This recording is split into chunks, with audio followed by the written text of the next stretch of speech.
sit on the edge of the 2017 general elections, a time when Bahamians eligible to vote and register will go to the polls exercising their fundamental right to choose the leadership of the government of the Commonwealth of the Bahamas.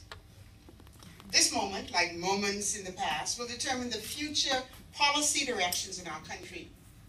And the University of the Bahamas finds itself as the new national university at the center, with an opportunity, as it should, to provide a conduit through which Bahamian voters can hear various perspectives and be informed about the views and perspectives on an array of issues espoused by those who are vying for leadership. The Parliamentary Registration Department indicates that nearly 80% of eligible voters are registered to vote in the next general election. Available data indicates that registration on the Family Islands is on par with that of New Providence, pointing to increased registration numbers on those islands. Registration numbers in New Providence range from 61 to 99% of eligible voters, while Family Island registration numbers range between 58 and 93%. Overall, 138,564 of the estimated 172,168 eligible voters are registered.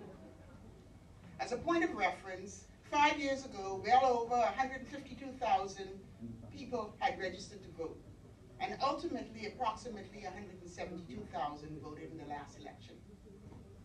It is envisioned that this UB Town Meeting series will contribute to the discourse, providing the space for informed and constructive debate about topics of interest and importance to us all. No one perspective obtains. We invite divergent perspectives as we interrogate, speculate, analyze, and synthesize. What are the possibilities, proposals, initiatives, programs, and policies? A national dialogue at the National University, inspiring and facilitating nonpartisan national dialogue on relevant topics. Today, the judicial system and crime. On March 29th, Small Island Sustainability and the Environment. On April 13th, Economic Opportunities in the Global Realities. April 27th, Local Government, Myths and Realities. And time permitting, Governance in the Bahamas, Democracy or Dictatorship, May the 10th. Let the discourse begin and engage us all. Welcome to UB.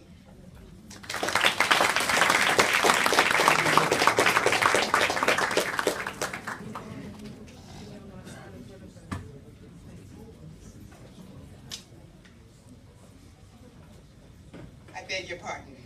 I have the opportunity to invite a new friend and colleague of the University of the Bahamas, who has introduced he and his partner, Phil Simon, to a phone app that we are engaging to poll for the first time through this medium. And although the data is not as robust at this point, we would like to share with you what is trending and to give you an idea of how you can be involved in this. Dr. Donovan Moxey. Thank you very much. Good evening, everyone. Good evening. As Dr. Davis indicated, my name is Donovan Moxey, Dr. Moxey. When I teach, I ask that I be called Dr. Moxey. Otherwise, I'm Donovan Moxey or Mr. Moxey. And myself and Philip Simon, we're the founders of Mobile Assist. And we have a mobile app that we've teamed up with the University of Bahamas in order to offer electronic polling. Now, many of you heard us promote the electronic polling in the last 3 days. And so what I wanted to do was just simply share with you the preliminary results of the polling that we've done. What we've also done is we've extended the amount of time for people to take the poll and participate. How many people participated in the poll? Show of hands. Great, that's only about 10% of the room. So we've extended this poll until Monday of next week, the 20th, so each of you can go ahead and make your opinion be counted. What I will stress as I go through the results here is the way we built this poll, it is completely anonymous. We built in encryption such that even though you register, we have no idea who made your responses. So you can feel free to be as honest as you possibly can in making your responses. Okay? No one will backtrack and figure out who said what. That will not happen. The reason why we engaged the University of the Bahamas is that they came up with the poll questions. They're utilizing our platform. So we're remaining very independent in terms of even how the questions are asked, or what the questions are. So with that, I'd like to go through the polls. We had 5 questions that were asked of the individuals. Now we'll go to the very first question. The very first question was, this country's economic situation is better than, the same, or worse than it was 12 months ago. And you can see from the responses, the majority said it was worse. We have a sample size of 85, and we have an average margin of error of 5.84%.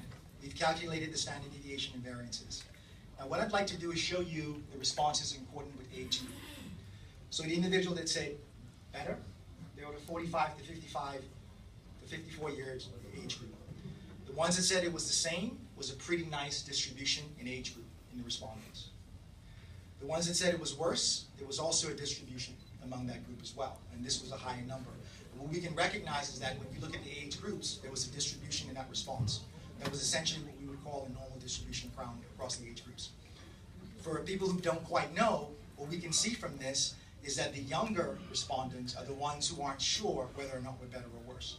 And so again, that's something that one would anticipate. We will then look at the gender.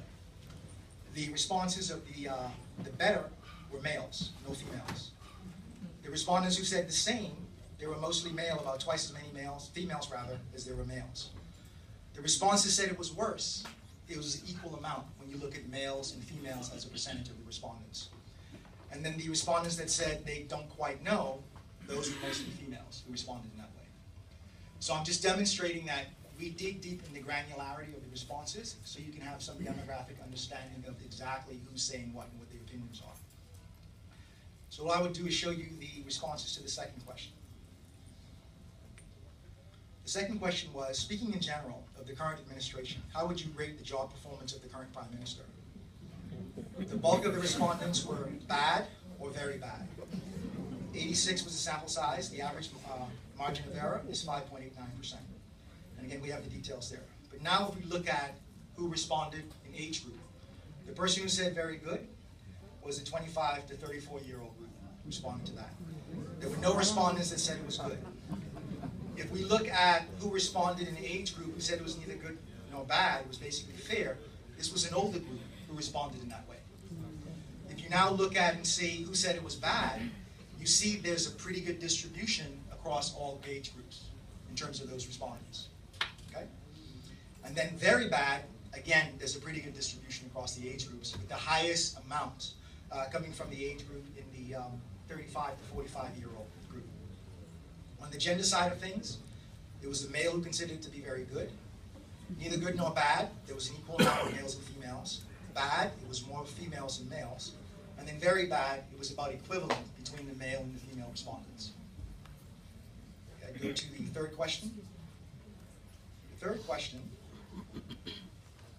is, trustworthiness is an essential component of good political leadership. Do you agree or disagree? Strongly agree and agree were the largest responses. Okay, we have the calculation there. On the strongly agree, you see there's a pretty good distribution in the age groups, and this is what one would expect. Again, in the agree, again, there's a fairly good distribution.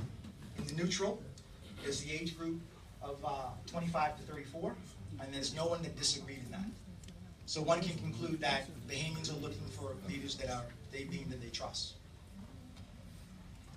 We will now move to the fourth question, which is, which party did you vote for in the previous general election? Of the respondents, the bulk indicated they voted for the FNM, the second amount indicated they voted for the DNA, and the third indicated that they voted for the PLP, and then there were some respondents that could not vote. And so this is a company for the young people or people who just didn't vote at that time. Now when you look at the breakdown with the age group, the PLP age group, again, range trending from the young all the way up to the older respondents were the ones who responded most. The FNM shows a pretty good distribution of the age groups as well. If you look at the DNA, it shows a fairly good distribution of the age groups as well. When you look at the undecided or could not vote in the last election, and again, these are relatively high on the young people side of it, but there are probably numbers who interpret that question as they did not vote in the last election. So we can look at that as well. When we look at gender, there's a pretty even split for the individuals who voted for the PLP. For the FNM, there's a fairly equal split, with the females taking a higher vote. For the DNA, the male respondents were a bit higher, about twice as much as the female respondents for DNA. And could not vote in the last election, it was mostly female who either could not vote or did not vote in the last election. Now we will go to the fifth question and final question that we asked in the survey. And this question is, which party do you intend to vote for in the upcoming general election? Overwhelming majority in parties say FNM, but one of the things that surprises and is trending is there's a huge undecided population as well. And so the politicians can read in that how they wish, but there's a majority of individuals equivalent to who's intending to vote for the PLP that are saying that they're undecided at this time. So we look at the breakdown. The PLP, the age group, was fairly high. The FNM, there was a distribution in that age group. The DNA, there's a distribution among the ages.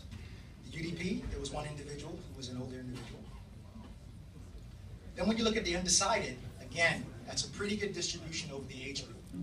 So what this is telling us is that when you look at Bahamians who are undecided, it ranges from the young vote all the way up to the older folks that are looking to vote this time in the election. So that's just a basic summary of what we have collected so far from a data standpoint. One of the things I would caution everybody in this room is the sample size is not large enough to be representative of the population. From our perspective, we think we want to get a sample size of somewhere between 400 to 500 individuals at a minimum. So what we would like to have happen is for everybody in this room, all of your friends, all of your colleagues, to take that poll. And it's a very simple thing to do. You can do it in less than 5 minutes.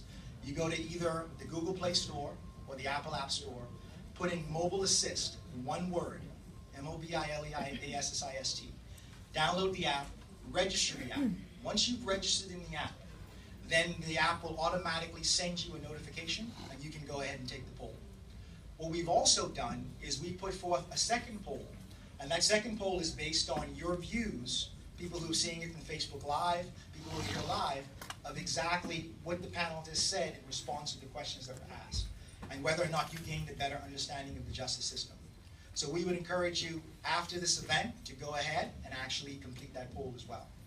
One of the things that we're working on with the university, because technically the polls were created by the university, the data belongs to the university. They will decide how and when this data will be published for public consumption and discussion. So that's essentially the end of my presentation. I'm not here to take Q&A, so I'm going to turn it over to the moderators so we can hear from our panelists. Thank you very much.